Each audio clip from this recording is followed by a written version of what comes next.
high Is that power. Bill Haseltine? Do you see Bill? It is, and I think we're 10 seconds away from his session. And if by small chance you don't recognize the name Bill Haseltine, check his biography out. It's just amazing. He is an icon and legend in his own time. So, Bill, it's time for you to come on. We can't thank you enough for putting together a spectacular panel, world-class experts, and a very timely topic for this mega session. So, Bill, welcome and take it away. Well, thank you. And you have a great new name, targeting healthy longevity. That's something that, of course, we are all interested in. And the older we get, the more interested we are in that topic. Today, we have a panel. We have some technical issues so that we're doing our best to solve. We have two of our speakers on, but we're missing two others of our stellar speakers. And when we solve those technical issues, we'll include them. But I wanted to begin with sort of a more broad view. To live long, you have to live. That's the first and most important consideration. You have to be alive. And that, I think, was taken for granted until COVID came along, that we were going to go along. But it caused me to think back about the arc of my life. I'm now in my latter half of my 70s. My birthday is coming up in a few days, and I'll move one notch further. But it caused me to think about what my life was like at the beginning and what is it like now. And there's some strange echoes from the 50s. I was raised in the 50s. First of all, we were really worried about polio. And that disappeared. Vaccines came on the horizon. But anybody who raised in the 50s remembers you couldn't go out in the summer with more than 3 people. You couldn't. I was raised in a desert and we couldn't go to the swimming pool where it was pleasant. You couldn't go into a movie theater. That's a strange echo with COVID. It's come back. Yeah. I remember in elementary school diving under my desk for nuclear protection against atomic bombs. And I grew up in the California desert, not too far from Nevada, and they would take us on the school grounds and say, listen to the ground, you'll hear the rumble of the bomb. And at night, look on this direction and you'll see the flash, and sure enough, we did. We were terrified of nuclear war. That specter has arisen again. Now, the 50s, 60s, 70s, 80s had their ups and downs economically, but we weren't in a depression. But depression certainly affected my life because of the depression that my parents went through. And so economic uncertainty was always on the horizon. And of course, World War II. Well, think about our lives today. We have COVID. For the first time in a long time, we have nuclear fears. We have fears of economic disruption, which could lead to the same kind of, you can call it authoritarian governments that led to so much disaster. And we have a war in Europe, which looks increasingly dangerous, of spreading beyond the confines. So when we think about longevity, we have to think in not just health terms. We have to think in global terms, which you've described this morning.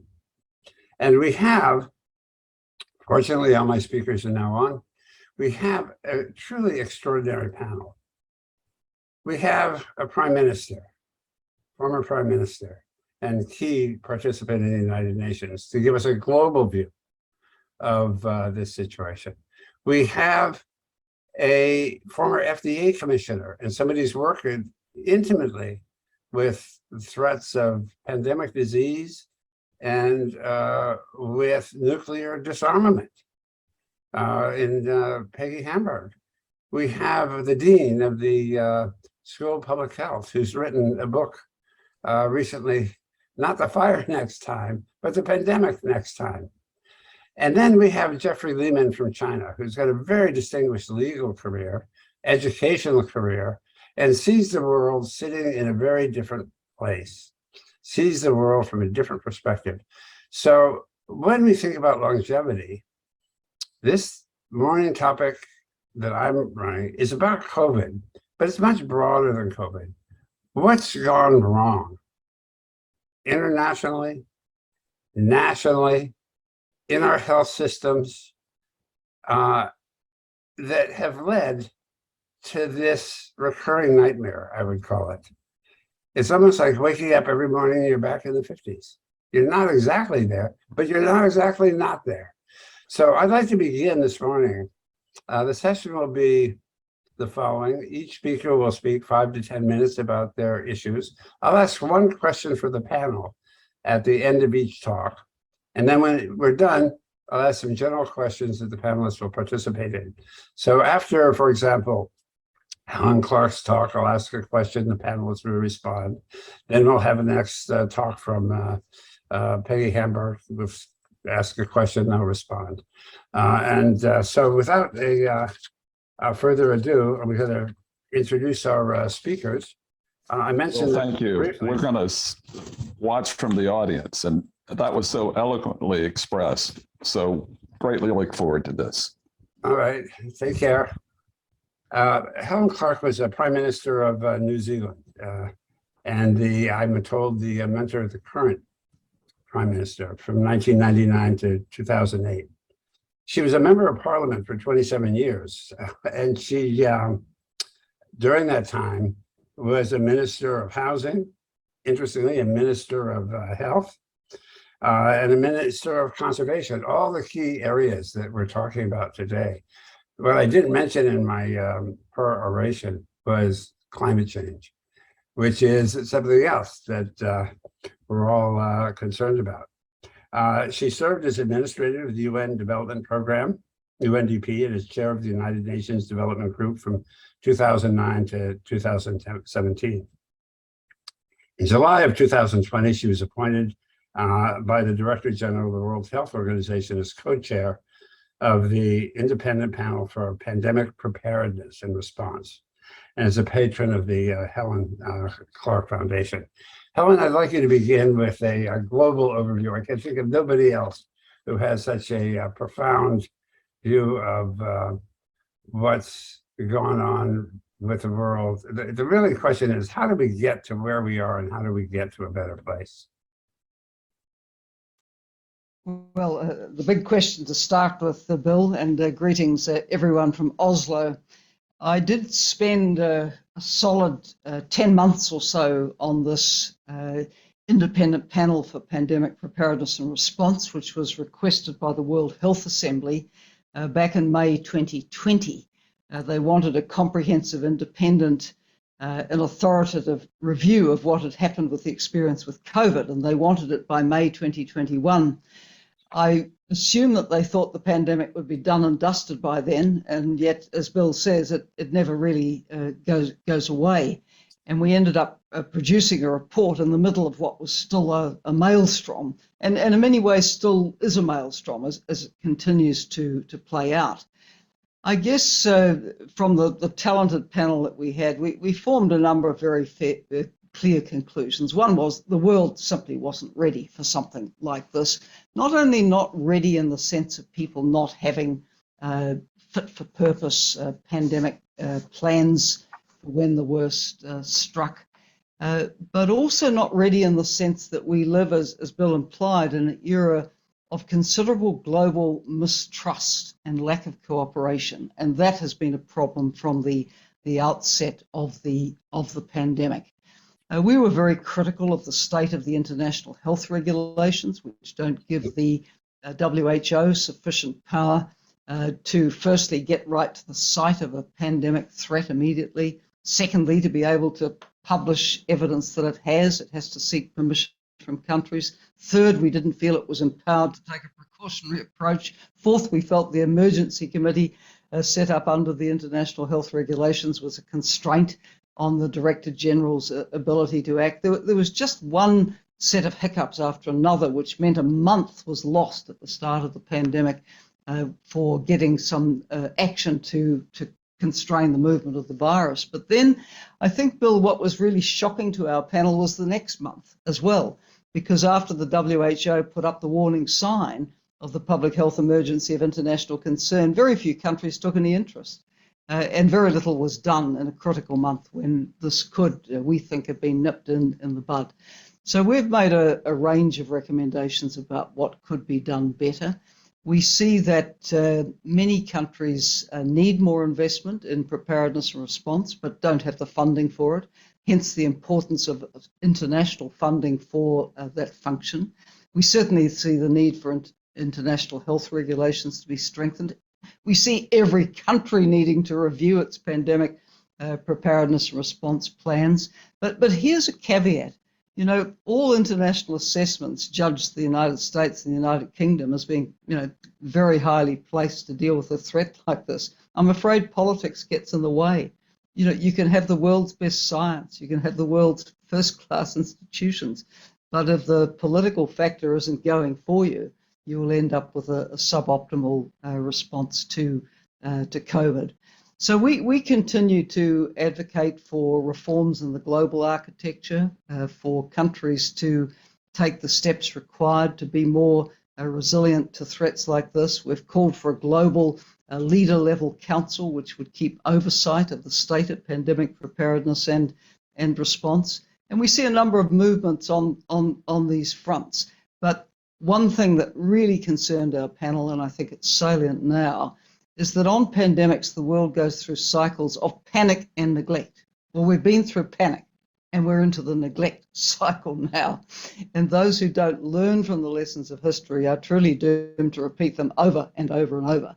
And we can't guarantee that it'll be anything like another 100 years before a pandemic threat hits us like this. It could be next month. It could be next year. It could be 10 years, but one will come. And if we haven't taken on board what went wrong last time and built that into our national and global architecture going forward, then we stand again to lose, these great number of lives, the huge damage to every economy and to the global economy, and the damage which has been done to our societies through the COVID experience. Back to you, Bill. Thank you, Helen. That's a pretty sober assessment. If there's a single thing that you would recommend to help repair the international order, let's narrow it to pandemic control, what would that be? And I'm going to ask the panelists the same question. For me, the most urgent thing would be to overhaul the international health regulations of 2005.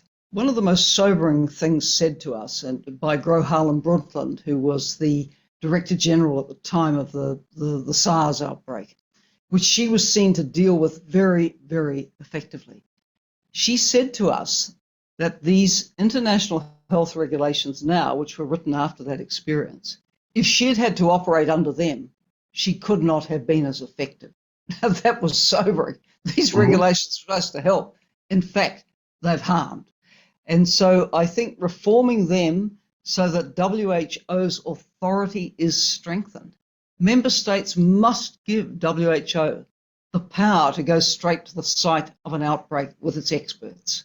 It must give it the power to publish. It must give it the power to act, not be constrained. Remember, Dr. Tedros tried to get an emergency committee constituted under these regulations to blow the whistle and support calling an international health emergency of international concern a week before it was allowed to happen, and politics got in the way. This, I think, is a case where you need your global health organization, independent, properly funded, properly empowered, to be able to call the shots. And then people need to listen to it.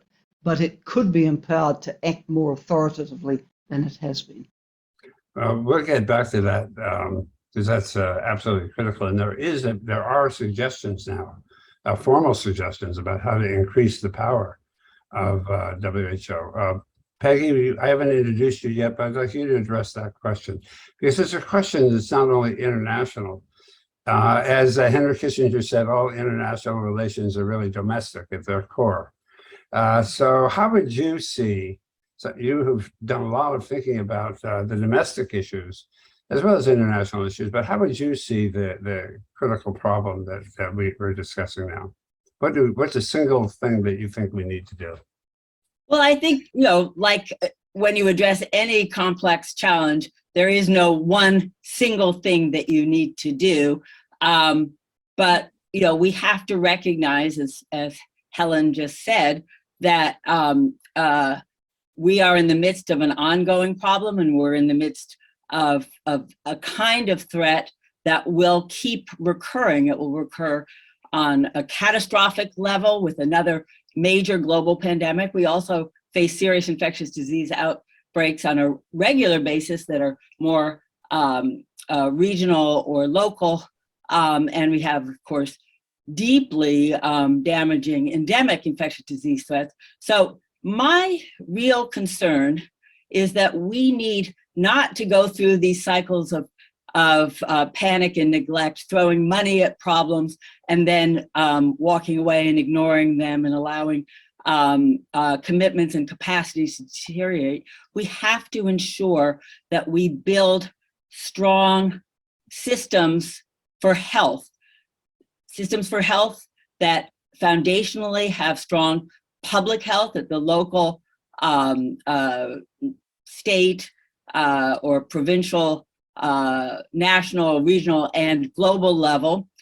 Strong systems for public health that are closely integrated with our healthcare delivery systems, because it is a continuum. And for too long, in too many places, we've had fragmented systems. But we saw during COVID the importance of the close coordination of healthcare access and delivery with public health, and the importance of that from everything involving workforce and delivery of both preventive services and acute medical care, but also the sharing of data, the situational awareness that was needed to know who was sick, where, with what kinds of problems, and the ability to examine and study possible medical interventions to help with reducing the burden of disease and preventing spread, including the spectacular development of vaccines. Clearly, we also have to address the issues of public engagement, public trust. So much of what needs to be done involves the public's active engagement. They have to understand the issues through clear communication and good information. They need to know, what we know and what we don't know, and what we're doing to address those gaps in knowledge so that we can improve policy making. But that trust has been deeply eroded, certainly in the United States. It's in a shocking state in terms of not just lack of trust, but outright disrespect and harassment of public health officials, and similar problems exist in other places.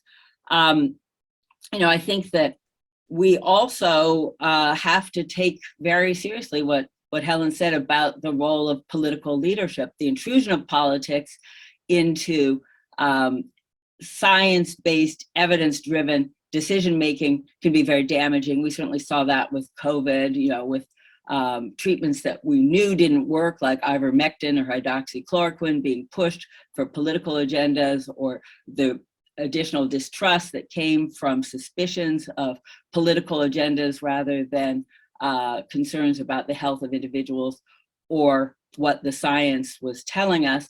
But we also have to recognize that political leadership can make a huge positive example. And New Zealand is, I think, the leading star in terms of response to this global pandemic, in terms of commitment from the top from day one, mobilization of the capacities and the resources of the country, engagement with others, but an absolute clear commitment from political leadership. And what Helen Clark just said about the US and the UK being rated the highest in terms of absolute capacities, resources, it's true.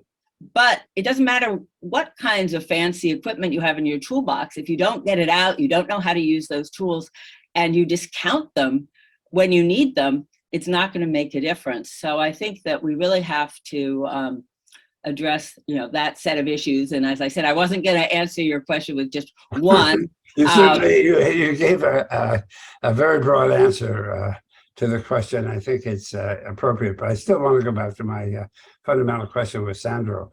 But I was just, looking at Sandro's output and the work that he's done, Galea, and I'll give him a formal introduction in a minute.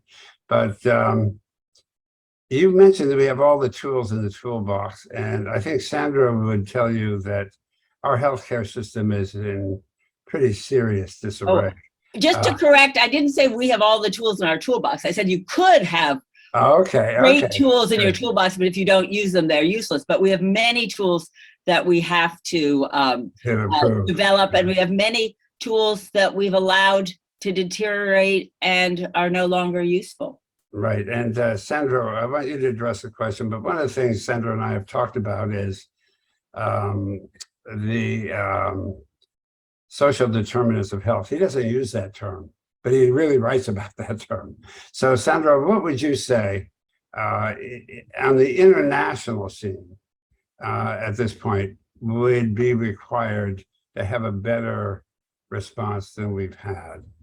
Certainly there's a focus on WHO. There are plans to strengthen WHO.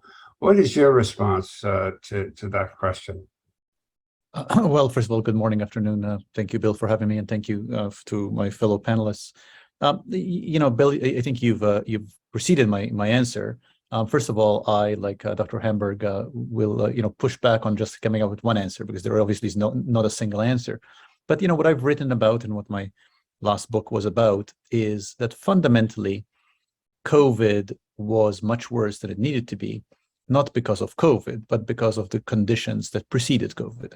And the reason I wrote my last book, which sort of came out in 2021, was because I got worried that as we started reckoning with COVID, that all our reckoning was going to be on pandemic-specific responses, on thinking about how to develop vaccines better and faster, and how to deliver vaccines better and faster, all of which is important. I've been very clear in all my writing always that I think it's critical that we actually have the pandemic-specific infrastructure, just to call it that. But the argument I've been making for years is that that by itself is not enough, is that if you have a sicker world than it needs to be, you're going to have people who are at much greater risk of dying from a new novel coronavirus simply because they have a burden of preventable illness that we did not tend to when we were not in a crisis, right? So we find ourselves doing a lot of bailing out water from a ship with a hole in the hull during a storm, rather than actually fixing the hole in the hull before the storm itself. So my argument is that there were two aspects in which we were unprepared. One is that we were a sicker, far less healthy world than we needed to be. And, I could rattle off any number of data points to make that case, and starting not the least of which perhaps from the fact that there's a 30-year gap in life expectancy between the countries with the highest life expectancy, countries with the lowest life expectancies. And it is something that we almost accept at this point in world history, which obviously we shouldn't accept, and we should actually ask ourselves, why is that, and is that acceptable, and what is it that causes that, and how should we fix that? So number one is we're sicker than we need to be.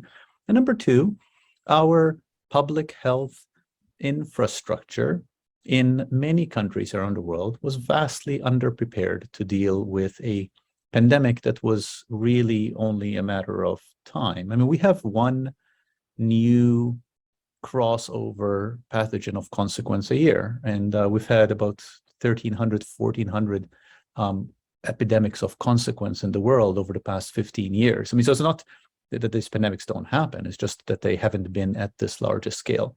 So the combination of us not tending to underlying pathologies and allowing ourselves to be sicker than we need to be, and us not tending to fundamental infrastructure becomes ultimately what the tragedy that has been COVID. So, as we do this reckoning with COVID, I mean, this kind of meeting is one of I think a whole body of intellectual convergence. I'm trying to think of what to do with COVID. I think the panel that Prime Minister Clark led is one of several sort of these efforts that try to grapple with what should the world be doing. I don't want us to lose sight of these fundamental disinvestments, a disinvestment in healthier populations when we're not in crisis, and a disinvestment in a robust infrastructure that can tend to a crisis when crisis happens.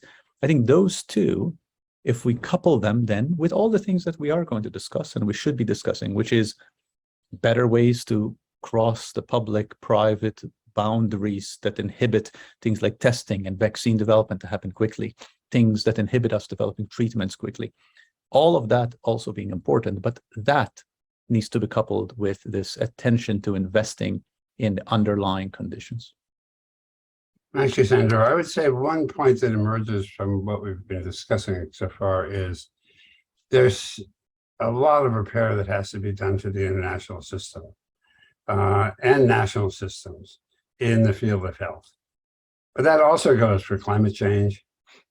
That goes for nuclear proliferation, as we're seeing now with the situations in various countries. It goes for most of the issues that we discussed. There are certainly hope on the horizons, but we need to have and address our most systematic problems much more aggressively, because they're not going to get any better. And we see the stress that something like COVID puts us all under.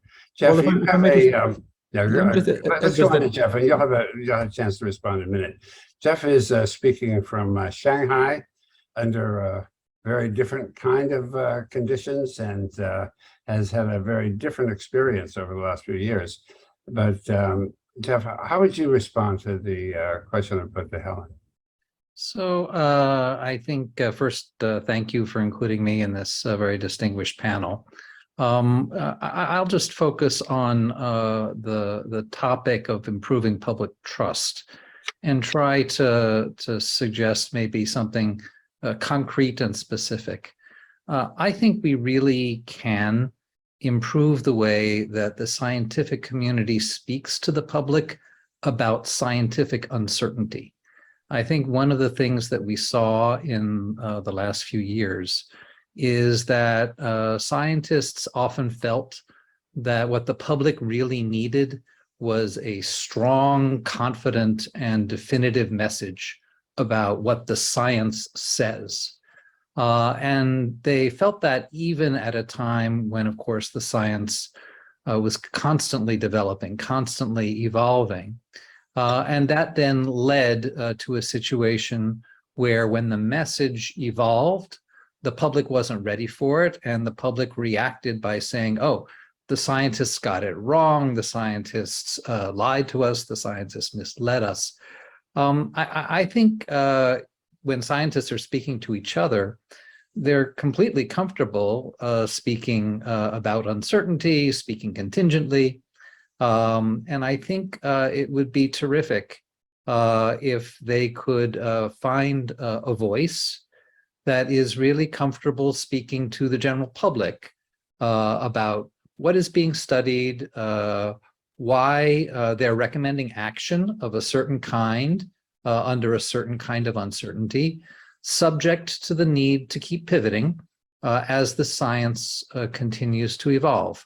I think that kind of a voice would, in fact, be more effective over the long run and help to restore some of the public trust that we really need if we're going to be able to have effective public health policies. Thank you, Jeff. Let me address that in a couple of different ways. I think you've touched on but didn't describe another major failure, which is education.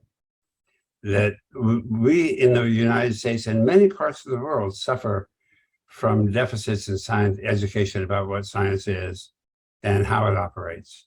And when you have a population which is scientifically illiterate, even the most fundamental principles, what is a hypothesis, what's a theory, how do you demonstrate anything, The fact that science is basically just the art of the reproducible, and you then can draw whatever conclusion you want. Some very fundamental comments.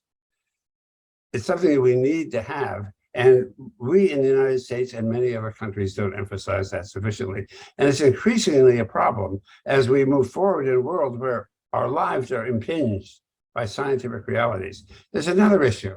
Scientists, in my experience, are particularly ill-suited to public communication. First of all, I would say just personally, I'm trained to question everything, and I've understood that isn't socially acceptable. Okay, but I'm at a dinner party and somebody says something, they says, well, how do you really know that?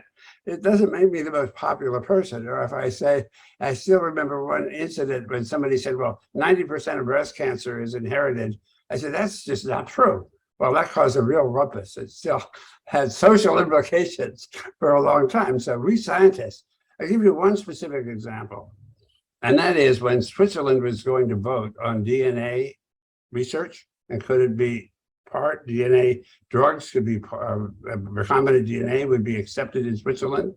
When scientists spoke, the vote was 70% against. The moment they turned it over to professional public relations, it flipped. So we need to have a way to articulate communications. Now, it is true that scientists are in those jobs, but we're not really the right people, as we don't have the training. And if we're going to be the right people, we had better,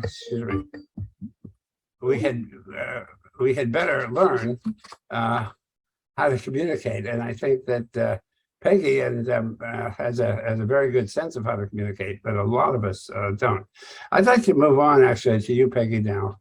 You've said many of the things you wanted to say, but you were head of a commission, the Commonwealth Fund, where you identified as a very important topic, strengthening our public health services. And that's been mentioned by Margaret, it's been mentioned by Sandro. It's really an important topic. Do you want to go into some of the things that you motivated that and the lessons you learned from that, and where you think, where is that headed?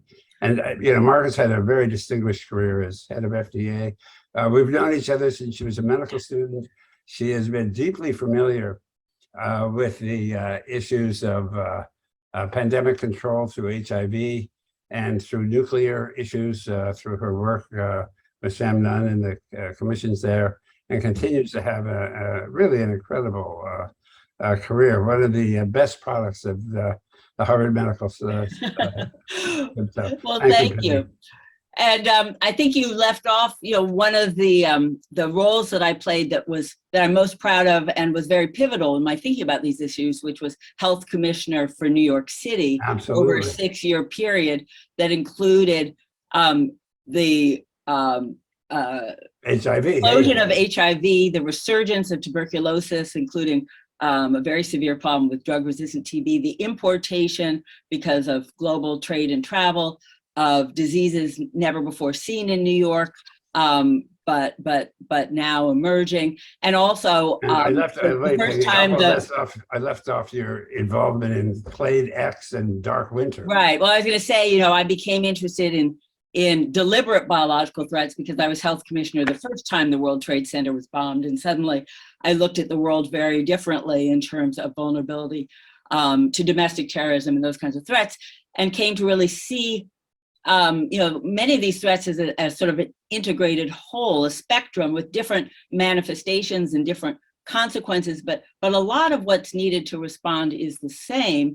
And I think that's an important point to underscore in terms of what capacities are needed and how we use them. But to pivot now from that diversion to your question, Bill, since I didn't answer your question the first time around, that I did have the privilege of serving as chair of a very recent commission on strengthening a national public health system that was sponsored by the Commonwealth Fund. And it was a kind of a remarkable commission in that we did our work in 90 days. I didn't think it was possible, but it actually happened. The group of commissioners were a very distinguished group who had all held various important leadership roles at the local, state, or national public health level, but also had other experiences working in other relevant sectors. So an ability to think a little bit more synthetically about what was needed.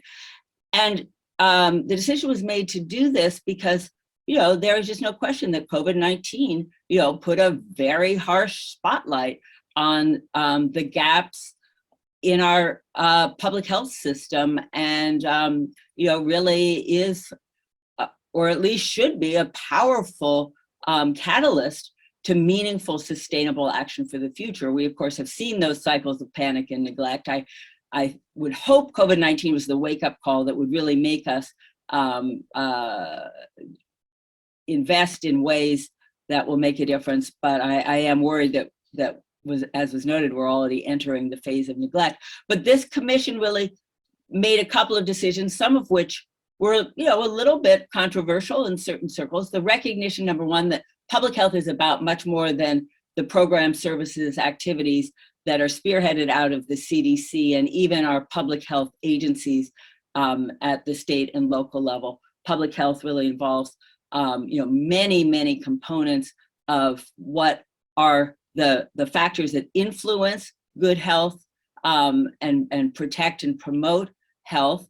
Also, critical components of our healthcare delivery system, and a set of issues and activities that really need to be coordinated in a much stronger way. So we recommended, and we decided early on to only look, it was what the Commonwealth Fund wanted for one thing, at the US national public health system, which, as many of you know, it is, going back to the days of our Constitution, really set up to operate at a state level. But for the kinds of threats we're talking about, you clearly and absolutely need coordination across states, and you need also some minimal set of standards and capacities. So we really focused on the U.S. national system for public health. We called on the Department of Health and Human Services to really strengthen their leadership, create a focus within the department to really coordinate across all the public health agencies of the department, which are much broader, and also enable greater coordination with other components of government and other sectors, all of which was not working during COVID, we could see. We also highlighted what Sandro was talking about in terms of where you have to address inequities and glaring disparities in health status and access to health if you want to really improve our ability to respond to future threats, but also if you want to have a public health system that works for people every day. We talked about the integration with the healthcare delivery system and the importance of that, highlighted the critical issues of rebuilding trust, not just by earning that trust in terms of outputs of the system that make a difference for people every day as well as in a crisis, but also the environment of misinformation and disinformation. Right. But if you kind of look at what you and Margaret have talked about, the commission looked at issues within the United States, which are serious and need a lot of reform, more coordination, and transparency and better information systems, et cetera. You went through a whole list of them. It's a very impressive report. It is what we need on the international level as well. We're having enough trouble getting it done in the US, much less across across the world. And maybe, Margaret, you want to comment on that a bit. What are the barriers to this kind of transformation that Peggy's talking about within the United States, but globally as well? Was that back to me, or? No, that's back to Margaret there. If Margaret wants to make a comment. I don't know if you can hear us, Margaret. You look very serious there, but I don't know if you can hear us. You talking to me, Bill, or to? Yes, I'm talking to you. Okay, I'm Helen, not Margaret. That's why I was confused. Okay. Me too. Okay. Helen, back to you, Helen. So what's happening with that? Well, I mean, a fascinating points brought out by everybody, Bill, and if I could pick perhaps some of them up. I mean, Sandro's right, of course, that the impact of the pandemic was magnified by the health inequities across our societies. We saw it in New Zealand with respect to Māori, Indigenous people, just as the US saw it most starkly with the toll on Black Americans. But this story is a global one. The more marginalised, the greater the health vulnerabilities, the worse people fared. So if we're going to address that action, that's long-term work on social determinants that is required. Secondly, I think we're living in an era of compounding crises. Each one kind of builds on the other. So we grapple with COVID. Then we have the climate crisis hanging over us. We have the Ukraine war coming along. We stagger from crisis to crisis, and it's no wonder that we move into the neglect phase with COVID fairly quickly, because these other things keep hitting us in many, many ways. On the issues of trust, I think this is, well, to the extent that it existed before, I think it's going to be very hard to rebuild. And I think that the social media platforms do have quite a lot to answer for. Before social media platforms, could phenomena like QAnon have taken off? I don't think so. I think it's created safe places for very, very strange sets of ideas with no basis or in fact or reason to become anchored in society. This is not easily fixed. On science communication, yes, the point's been made that science literacy is very poor generally across our societies. Someone raised in the chat, was it the role of scientists to be the communicators, or do scientists do the informing and policymakers need to be the communicators?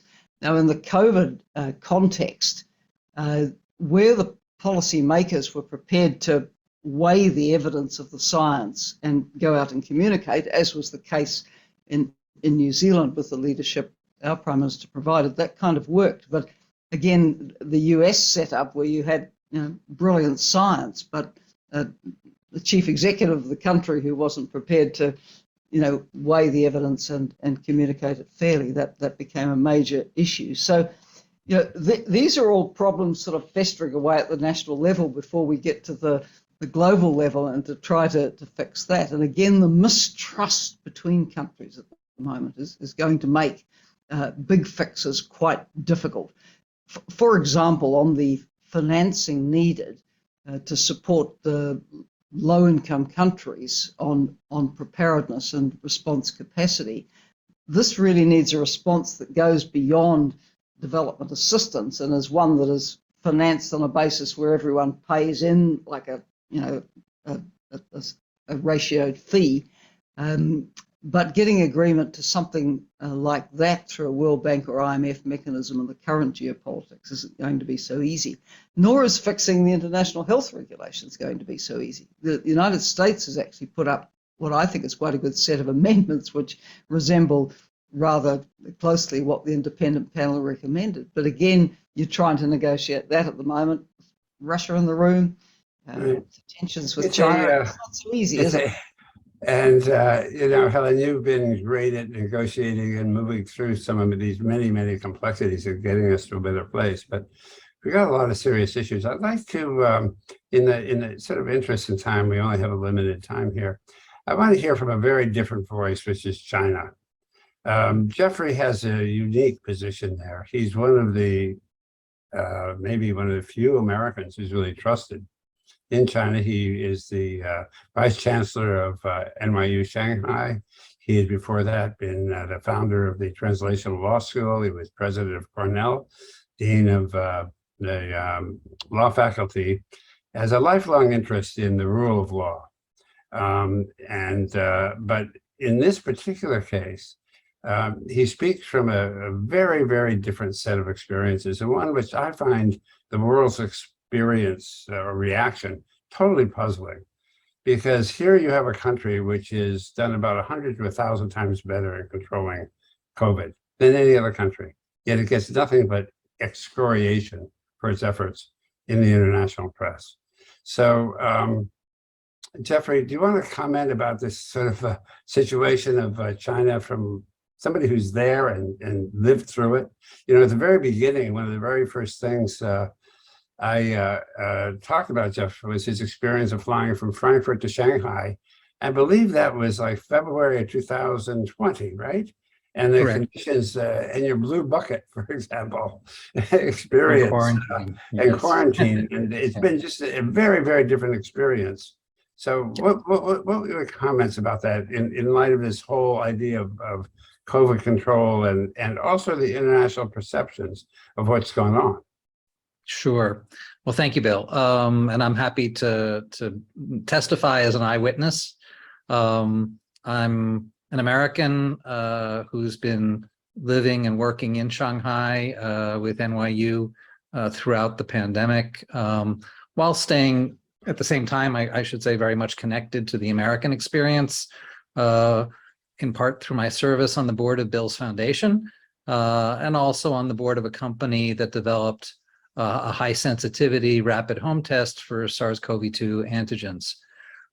So let me describe my observations of China during the pandemic and compare them with my observations in my home country. You know, I think news about COVID broke in China at the beginning of 2020. In January, everybody was in denial about how serious the coronavirus was for several weeks. Only towards the end of the month was there full acceptance of the danger that it presented. And so obviously a few precious weeks were lost during that time. But once the word went out, I think it's fair to say that fear, in part informed by the memory of SARS, spread pretty quickly across the country. And so as a matter of policy, after the early delays, the country pivoted to what I refer to as the Harvard Plan of Epidemic Control. This was a plan that was developed by the Chinese CDC in partnership with experts from Harvard's Public Health School and the US CDC after SARS. And the key elements of that plan were trying to slow transmission of the virus through disinfection, mask wearing, and social distancing, broad and frequent testing to identify the infected, rigorous contact tracing to identify others who might be infected, isolation of the infected, and aggressive treatment of the symptomatic. And so this was the public health strategy, and it was implemented pretty much simultaneously with the science strategy, which was to activate the Chinese medical research community, which is still tightly connected with global research partners. And so everybody was incentivized to try to understand the properties of the disease, to identify therapies and preventive techniques. And I think, actually going back to what I said earlier, you know, a critical decision on the public health side had to be made about what to do in the face of scientific uncertainty about SARS-CoV-2 virus. I mean, nobody knew back then about the primary mode of transmission, whether it was droplets or aerosols or fomites or fecal oral or all of the above. And the Chinese authorities opted to err as much as possible on the side of caution while the disease was being studied. So they would assume that the virus was maximally transmissible through all of these channels and maximally dangerous until they had clear proof to the contrary. So that meant Wuhan went into complete lockdown. Massive treatment centers were built in 2 weeks. Disinfectant was sprayed everywhere to prevent fomite transmission on the assumption that that was possible. We since then learned it isn't. Anyone who came into the country was required to do 2 weeks of what I described to you, Bill, in that phone call, which I call real quarantine. You stay alone in a hotel room for 2 weeks. You interact once a day with somebody in a hazmat suit who's bringing you food and collecting your trash, and that's it. And you're disinfecting your waste products. All the time. And they're worried about oral fecal. That's a blue bucket. the blue bucket, the famous blue bucket. It was intended to make sure that if you were infected, if you had a false negative, they wanted to wait through the infectiousness period and get to the other side. So the net result of this very aggressive response on the public health side was the best outcome that the country could have imagined. I mean, the disease was crushed in a few months.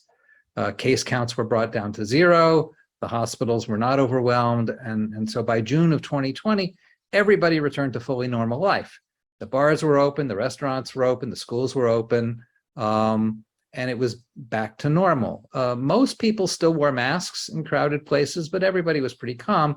And that's how it stayed through 2020 and through 2021.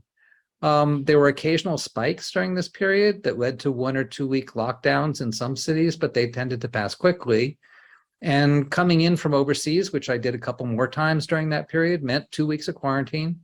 But otherwise, life was completely normal, and we all felt completely safe. And as part of this, the economy of China came roaring back in the second half of 2020, throughout 2021.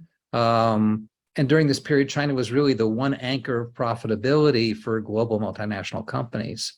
And then 2021 happened, vaccination began. China did not approve the most effective mRNA vaccines, so we were using inactivated virus vaccines that were second best, but they were still good enough. There was some vaccine hesitancy in the population initially, especially among older people who weren't sure that they should be taking vaccines to protect against a disease that didn't exist in China. And that wasn't good because, as we know, over 65 people are the most vulnerable. And it was especially became a problem in 2022. And I think 2022 was the first time that China has had to deal with trade-offs since early 2020. On the one hand, you've got the much more transmissible Omicron variants, which make the Harvard plan for minimizing spread more challenging. It's a lot harder. And at the same time, now the country is 90% fully vaccinated, 60% boosted, which means that the risks of serious illness and death have fallen. And so as a result of that shift, in Shanghai here in March, there was an Omicron spike, and the official response was a 2-month-long total lockdown of the city. And there were shorter but equally comprehensive lockdowns in other cities. And because of the changes, the population that is now overwhelmingly vaccinated was much less happy than they were 2 years ago. Now, everybody was still glad that China wasn't dealing with 400 deaths a day, the way we do in the US. But people were asking whether it's possible to have a more precisely calibrated response, whether there's a way to prevent serious disease, including long COVID, and we haven't talked about that on the panel, but there's a lot of concern here about long COVID and what even a minor infection could in fact mean. Jeffrey, we're going to run up against the time barrier here in a minute. Yeah. The question I think that people would like to know, I mean, I have two questions. Why China is so excoriated internationally? That's the question. But I don't think you can answer that question, but maybe you can. But what's an off-ramp for China today? That's a question Peggy has asked. And I think everybody is asking that question. Is there an off-ramp? Can you get to a position where China is not restricting things internally or externally? I mean, nobody thinks about going to China today. Or if you do, you're going to be locked up for 10 days, and it's going to be pretty unpleasant. And then I wanted to have Sandro a few minutes to talk as well. So if you give a quick answer to that. Yeah, I think in terms of off-ramps, the level of response when there's a spike, I think could be recalibrated somewhat. I think right now the notion is to send anyone who is a close contact of a positive infection to hotel quarantine, and to tell secondary contacts to isolate at home. I think you could ratchet down a level and say, if you're infected and asymptomatic, you do hotel quarantine. If you're a close contact, you isolate at home. And secondary contacts, just, test. There's great testing here. Everybody tests every day. People don't mind the testing. I think it's much more the worries about being sent to hotels. I think that's the thing. I think in terms of the people coming into the country, restoring travel, I think the period of quarantine needs to match what the science says about the duration of infectiousness. But Jeffrey, there's a lot of conflicting data, and I would say that from what I read, I pay really close attention to this. It's a lot longer than people want. And I'm not sure there's an off-ramp, which is 2 to 3 weeks. That's the real answer to that. Not everybody, but enough people to make continued infection. So that's going to be a problem. Now, Sandro, I want to get to you again for a few comments. I know you've been a real leader in this, and particularly thinking about the social determinants of health. Your book is an amazing book. I recommend everybody read it. You've had a wonderful career, Dean of the School of Public Health. But even before that, you were Doctors Without Borders, right? You were part of Doctors Without Borders, so you got to see the world from an entirely different perspective. And I think when we think of a pandemic, we're thinking of the whole world. Let me just put one idea on the table that I think is important to remember, is that people talk about these new diseases coming into our population because we're encroaching on nature. Well, human beings have been in nature and encroaching on nature forever. And if you ever look at what a subsistence life is like, you're in nature in a way that so close you can hardly believe it. You're eating anything that's edible. You're ripping the heads off birds. You see little girls ripping the head off birds and sucking the blood out. You're eating things that are marginal. It's different. We are a new ecosystem.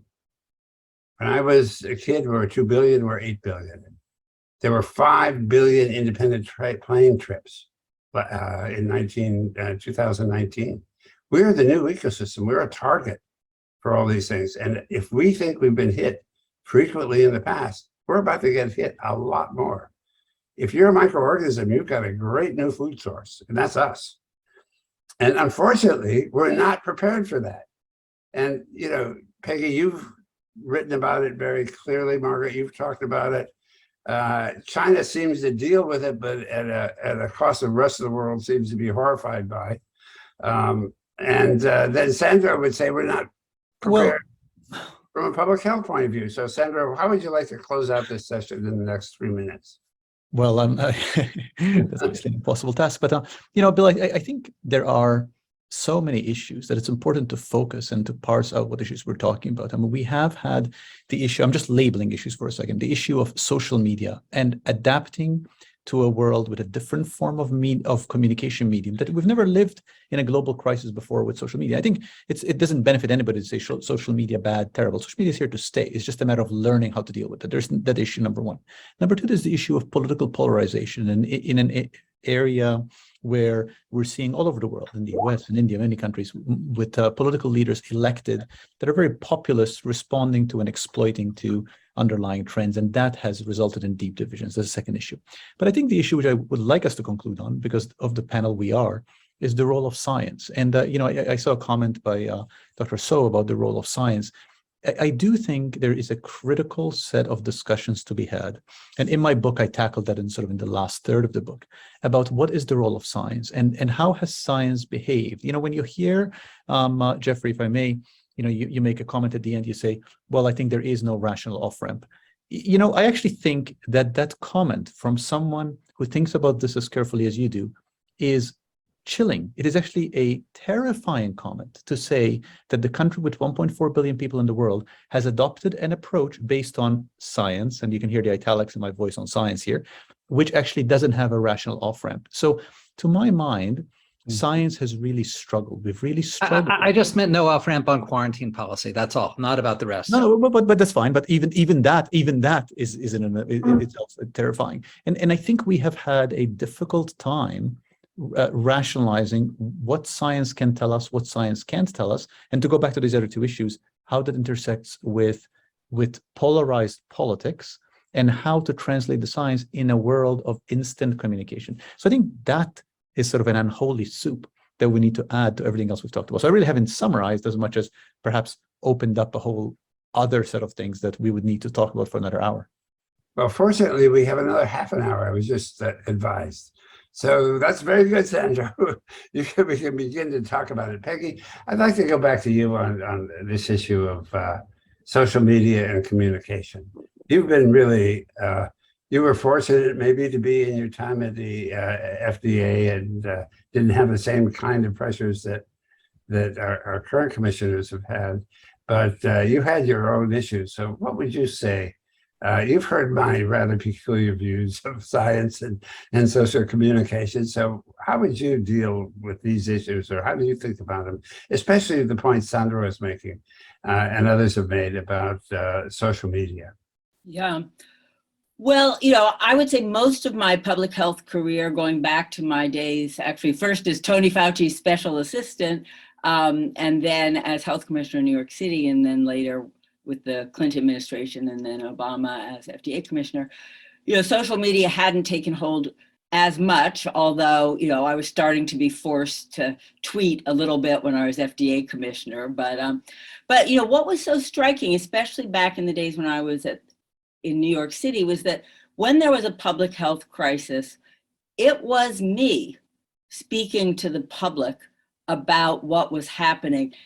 I was able to have a daily or twice daily engagement with the media and the public more broadly to give updates on what was happening, to explain where we were and where we needed to go. And and we were trained and we tried to practice this notion of acknowledging what were the gaps in our knowledge, but in a positive way, to say, and here's what we're doing to address them, but reminding people that policies might change as we knew more, as we really clarified the nature and scope of the unfolding problem, et cetera. Occasionally we would do something at City Hall, but I actually served 3 years under Mayor Dinkins, 3 years under Mayor Giuliani. And at one point, Mayor Giuliani, was a little bit controlling. And at one point there was a public health problem. He wanted to discuss it from City Hall. And I said, I think that's a mistake, because you're gonna elevate the level of concern the public will have, and it's not gonna get communicated clearly. But he insisted, and he later acknowledged that that was a mistake, that it created a frenzy, a feeding frenzy that both distracted attention from his other agendas for that public availability of the mayor, but it also was unhelpful. So I think, one thing in the US response to COVID that I think was unhelpful was every day having, the White House at the center, the president speaking, inappropriate information at times being conveyed, but people being unwilling or feeling uncomfortable correcting. So public health officials standing next to the president when he said things, that were just grotesquely wrong. But the problem of how do you stay in front of the story in a world of social media, I think is really, really hard, because now you can't do that. There's always a new story breaking. There's always new information out there that as the public health official, you can't be prepared to respond to. And once the narrative gets out of your hands, it's very hard to pull it back. So I think, unfortunately, public health leaders have to be much more aggressive from a communications standpoint. And I think we do have to take, social media has had its pluses and minuses, but there's no doubt that in the world of serious disinformation, deliberate and sometimes, just incompetence, we have to have systems for helping people be more sophisticated readers and analysts of information that they receive. And we have to make social media companies recognize, their social responsibility in this regard as well. So I think, there are many, many challenges from where you sit in terms of your role in response, if you're a public health leader or a political leader or a member of the media. But we have to find ways to think through these problems together and try to develop frameworks for action that will allow the public to actually get the quality information that they need and frankly will have to rely on. Well, Helen, you've had both jobs. You've had the job of being prime minister, and you've had the job of being health minister, and now you've also had this very broad responsibility through the UN. So how do you view these issues, these sort of communication problems today, the ones you face and the ones that everybody now faces? Well, I was Prime Minister really before Facebook and Twitter took hold, and I think it really does change the way leaders communicate, for better or worse, for richer or poorer or whatever. What I know is that a health minister is seldom the most powerful minister in a government. And in a crisis like this, you need leaders to step up and use their power to convene across government to get an effective response. I sometimes wonder whether the reason some of the smaller countries did better on the COVID response was that there wasn't the complexity of government. You see, the United States system is a very complex, multi-layered system of government with powers residing in states, some at federal level. Hard to get everybody to move in unison, even in the best and least polarized of times. So my experience has been in a one-chamber parliament executive without states in the society. Central government has the power to act effectively if it's properly led. So I wouldn't have wanted to be health minister in the pandemic, but as leader, you could see what the job would be to do to bring everyone together.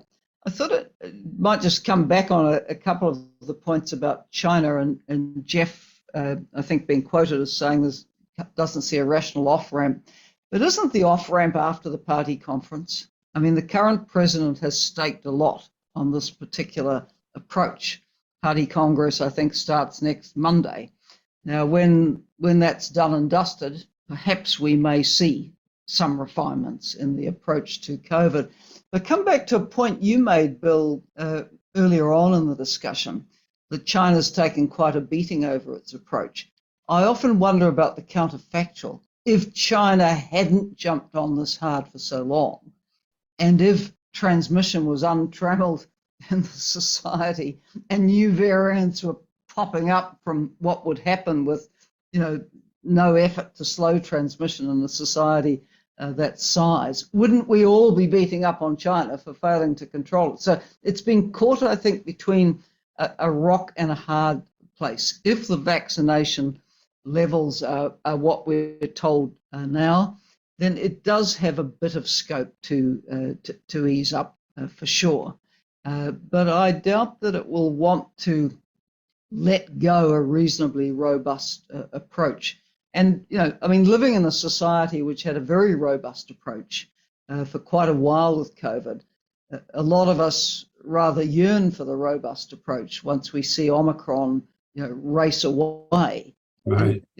This ain't over, right? This ain't over. It's not. Let me just address a couple of your points. Still leaving long COVID. So, right. I have a little bit of sympathy for the position the Chinese find themselves in, because I don't think it's been easy. Right. You're not the one that's beating them up. Our press is right, left, center is and internationally beating them up. But let me say, what is a counterfactual? I think China has saved about 5-6 million lives. Exactly. Simple as that. And you could just, if you multiply what's happened in the United States by what's happened in China, and there's serious inequities in health access in China, it probably would have been worse than the United States. So whether it's 4 million or 6 million lives saved, they've saved a lot of lives. And in terms of 1/5 of humanity brewing new variants, we've been saved that disaster as well.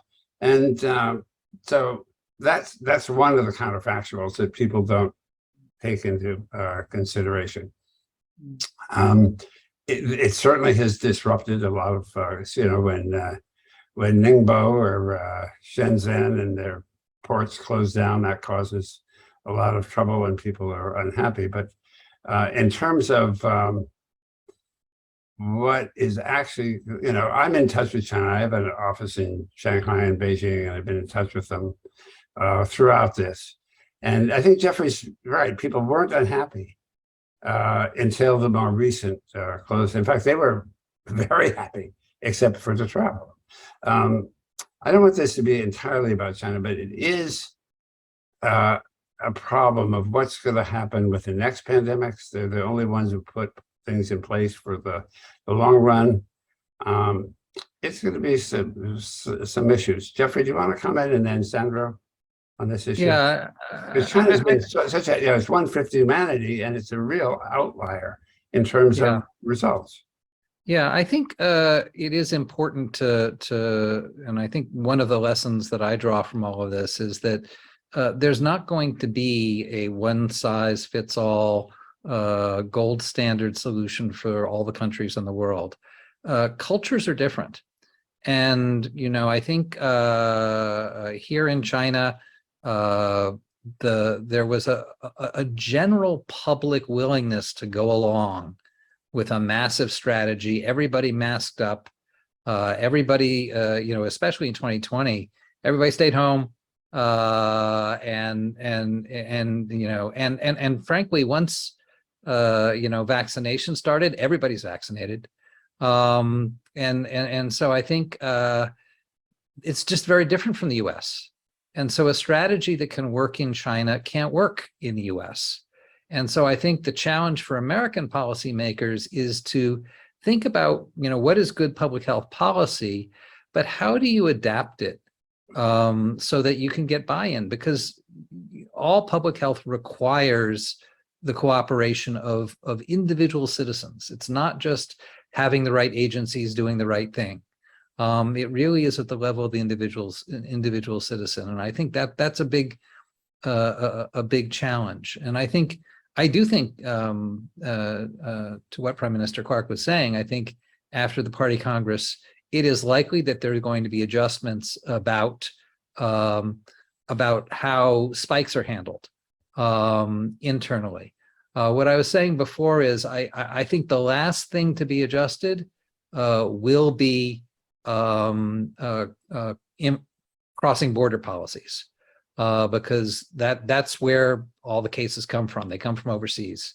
And I think the issue is how can you allow people to come in and be carefully tested, monitored without having to stay in a hotel. And that is something they'll another off-ramp. The off-ramp is one that I've been trying to argue for a long time. And that is, we have had another disease, HIV, which Peggy knows extremely well. From a policy and other point of view, which has no vaccine, but can now be prevented through combination therapy. There is U equals U. If you are infected, you can have the virus suppressed and you won't transmit. If you are exposed, you can take drugs after your exposure and you won't be infected. If you think you're living a lifestyle which might get you infected, there's now a shot that will protect you for 2 months and pretty soon for 6 months. I don't see, me personally, I don't see us putting the effort into that we need. We did it for HIV, and I see some efforts, but I don't see, and I'm pretty close to the people that are running these programs and looking at these programs. We need to assume we're never going to have a vaccine that's going to stop infection.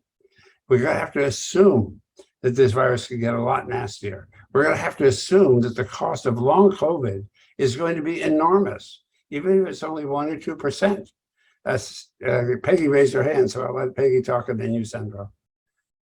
Oh, well, I didn't mean to interrupt your musings on this topic, Bill, because, I think your perspective is so valuable.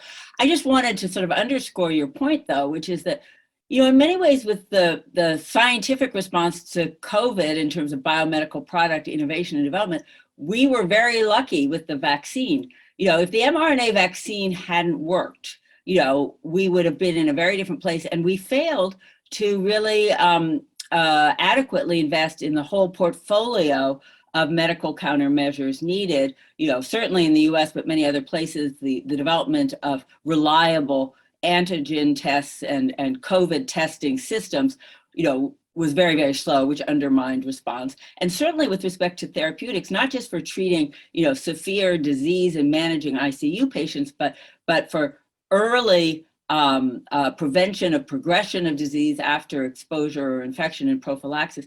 There have been huge gaps in the research agenda. You may talk about this in your next session today, Bill, but one of the things I think we need to recognize is that we're dealing with COVID now. We were lucky, although the vaccine is imperfect, and we probably will need a next generation vaccine to reduce infection and also durability of response. But we may face a next pandemic where there won't be a vaccine, and we better not, be putting all of our eggs in the vaccine basket. We better be thinking about how do we develop our scientific research agendas and activities now, and to build, the foundation for future work. And then in the crisis, where we have a much more balanced approach. And I think this is, going back to your earlier questions about sort of the international scene, I think we can do a lot more in terms of international, global scientific collaboration, really, certainly the US relied on a lot of therapeutic intervention data from other countries, not from our own country, which should have been leading in many ways in terms of the scientific enterprise. But there's a lot more to be done. And I would say another little bright star that most people don't care about, but I care deeply about, is that global governance of the regulatory activities during COVID was much more robust than historically has happened. And I think it made a real difference in shaping the vaccine trials and streamlining them and sharing information and collaboration. And we can and must do more in that regard as well. Right. I would say that you give it a little promo for the next panel, which is on global and regional research collaborations. And there's been really remarkable progress. But I think when you survey the whole field, you've identified it correctly. There have been some really spectacular, lucky progress. However, it hasn't done all the things we need, and there have been huge gaps that remain. And we have no systematic way of surveying that field on an international or even national basis to say this is what we need to do and this is where we need to put our resources. Has been far too haphazard and relied on one thing. I would say the other thing is that the vaccines prevent you from getting sick and dying. That's really good. And we don't understand why that is. This virus could change in a minute, so that's no longer true. That's something we don't really think about. But when we look at how viruses change, pathogenicity and virulence is something that can change very, very fast. There's a current example in rabbit viruses, where a virus that in New Zealand and Australia particularly, myxoma, sort of didn't bother European hares. All of a sudden, it's killing European hares. It's one gene that they picked up by recombination, and it's 99% lethal. That gene allows that virus to grow on human cells. So these are pathogens that can change. MERS is 30% fatal. SARS, which was 10% fatal on average, was something like 85% fatal if you're over 70. So these viruses can get really nasty really fast. And these vaccines may protect us, and they may not. And so that's something we really have to study. But Sandro, I like your hand is raised, and let me to contemplate what we've discussed. Yeah, if I may just, I think the MERS point is actually a very useful one, because I want to bring up the third axis. Before I brought up, said there's this bucket of the science we were discussing. There's this bucket of communication in the media, and then there's a bucket of politics. I just want to talk about politics for a second, because within our systems, and I realize Prime Minister Clark is the only one on this panel who's held electoral office. Politics plays the role, in theory, of determining the social costs we are willing to pay. And one of my observations in the context of the pandemic is because we're in this era of hyperpolarization in many countries, and I was intrigued by Prime Minister Clark's comment about the sort of difference between smaller countries and larger countries in this context, that we have not had credible political structures that have helped us navigate through the burden of social costs. When we were discussing China a few minutes ago, we did not pause for a second to say, well, what is the social cost given the particular morbidity of the virus today versus the social cost given what the morbidity of the virus was in 2020 versus what it might be like in 2023? What is the social cost we're willing to bear versus, for example, if there were MERS? That's why sort of MERS is a good counterexample, which obviously has a very different cost to the virus, which might mean that we might be willing to bear a much higher social cost in terms of preventive measures given the burden of the virus. And I don't think, and maybe somebody here has an example that they can illuminate us with, that we have had particularly noteworthy national examples where there have been honest discussions about the social costs that we're willing to bear. Often, I use this in my book and as in public speaking, I do refer people to the fact that we as societies make decisions about costs we're willing to bear or not all the time. One very simple example is speed limits. We accept, I'll use the US example, setting a speed limit at 55 miles per hour, although we know that actually your risk of dying 50 miles per hour is 4 times greater than 25 miles per hour. And we accept that. We actually accept that we want to get to a place faster, even though our risk of dying is more. Now, in theory, we've had that conversation and we have agreed that we're willing to bear that health cost for that social benefit. Now, in COVID, we haven't had that conversation. Now, in part, that's been because things have happened very quickly. In part, that has been because we're living in an era of political polarization. And in part, it's because of social media, and that social media has made it difficult to have a single conversation. But I think the downside of that is that we have not really grappled with the inevitability of trade-offs and the role that science plays in determining what we're willing to tolerate and what we're not. And I think we're seeing that play out in China right now. When Prime Minister Clark, you said, there is a rational evolution, rational off-ramp, which is the party Congress.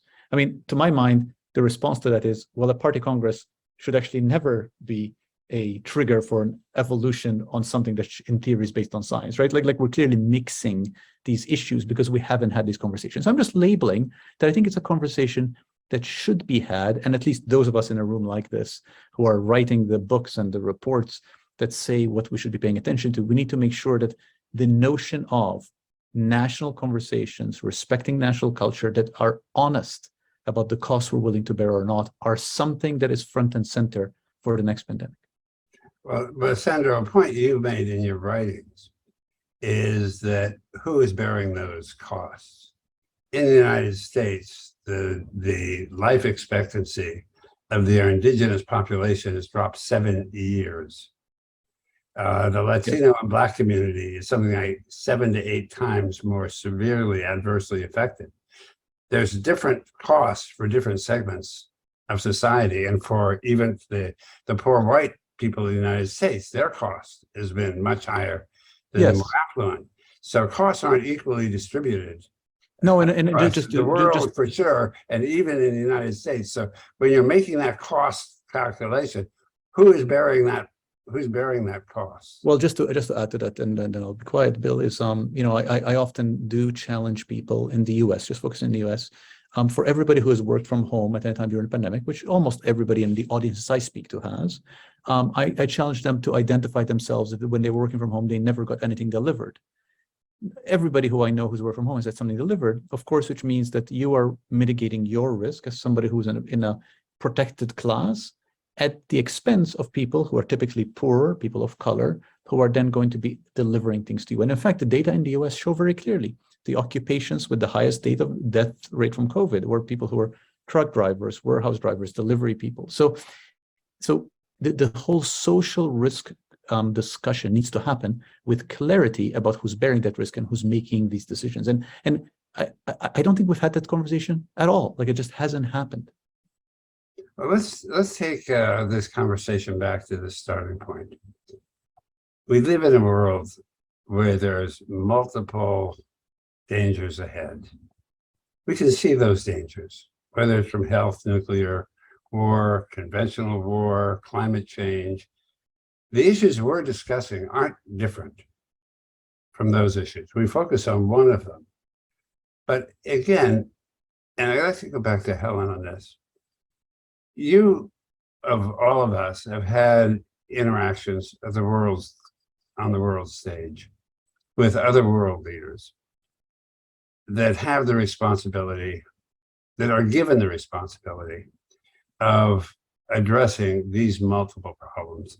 Do you see the future as better or worse than the past in our ability to confront this on an international level? Because none of these issues are related to any particular country. These are really global issues. You're right in the midst of it. You see these, what's going on with the international order.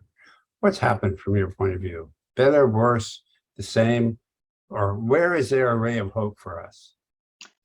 Well, I think the ray of hope is that if we put aside the obvious noise and horror of the Russia-Ukraine war, and we put aside the war of words between the United States and China over a range of issues, my observation would be that around the world, almost irrespective of political systems, you do have leaders who are quite troubled by these crises, the solutions to which reside beyond national borders, and are looking for ideas and policies and how they can contribute. In other words, I think there is more of a multilateral instinct out there than perhaps we give credit for.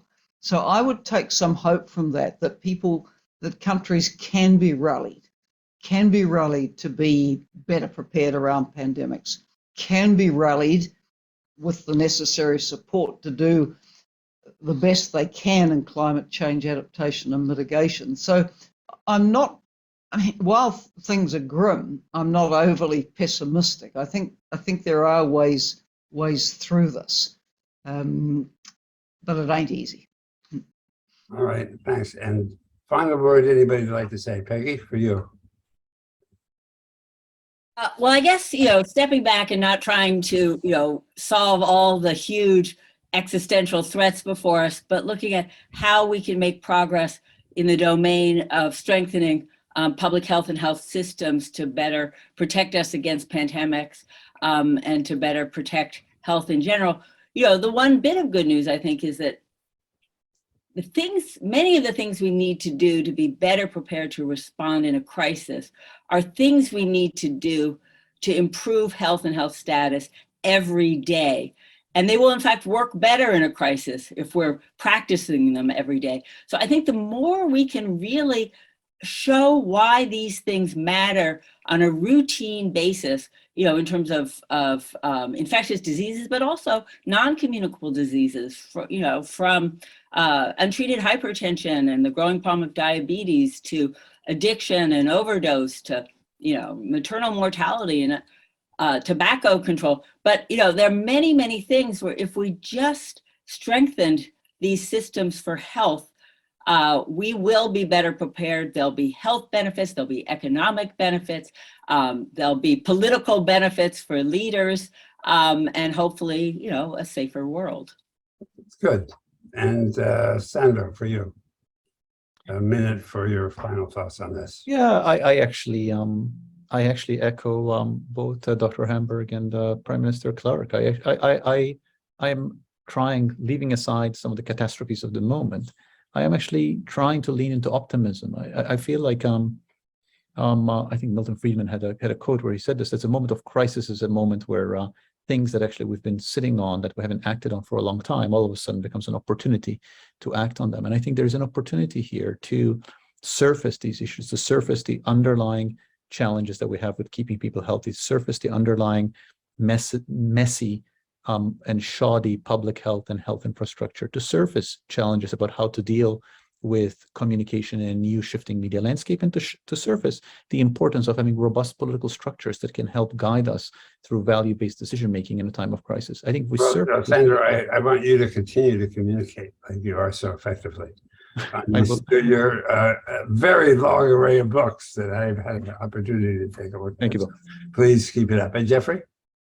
Yeah, I share Sandro's optimism. I think for me, the optimism is really with this next generation. I mean, here we're at NYU Shanghai, we're teaching 18 to 22-year-olds from 70 different countries. They're anxious and stressed, this Generation Z is, but they are wonderfully sophisticated. They're less nationalistic, they're more cosmopolitan, and they're sophisticated about social media, and they're eager to engage. They're eager to roll up their sleeves and get to work on solving global problems. And I think we need their energy. And I it would makes me say, feel Jeffrey, I'm very really happy you're training them. I have some of those wonderful products of your university working in my foundation, and it's really true. The new generation, and I think people who don't understand what's happening in China, is a new generation. There are wonderful people there. True, I mean, really altruistic, wonderful people, and many of them are. You train them up to be the very best. Let me just say, my hope, my word of optimism is for science. And you're going to hear in the next panel how remarkable the changes in science have been, stimulated by COVID. It's a complete transformation of the way we think and work. And the question is, can we preserve it? Can we expand it? Can we move beyond a crisis to something more permanent? And that will be the topic for the next discussion. I want to thank you all for a very interesting, diverse conversation. You've made major contributions. I know you're all extremely busy. We're grateful for your time. We're grateful for your experience. And more than that, we're grateful for your lifetime of service to humanity in each of your own ways. You are paragons of virtue in terms of how you conducted your life to help us all. And may more people follow in your footsteps. Thank you very much. Amazing. You exceeded with your panel my already vaulted expectations, and your summation was elegant in expressing our collective appreciation for the service of you and these very distinguished people. The session was just profound. It was incisive and very sobering. And we can't thank you enough for the extremely important contribution to the conference. I want to echo Peggy Hamburg's point that we do have to do more than just be prepared to make better vaccines. We, in many different ways, can approach or anticipate the next pandemic with science. And that includes, of course, the objectives of targeting healthy longevity. COVID disproportionately affects the older, the people with chronic diseases, as we all well know.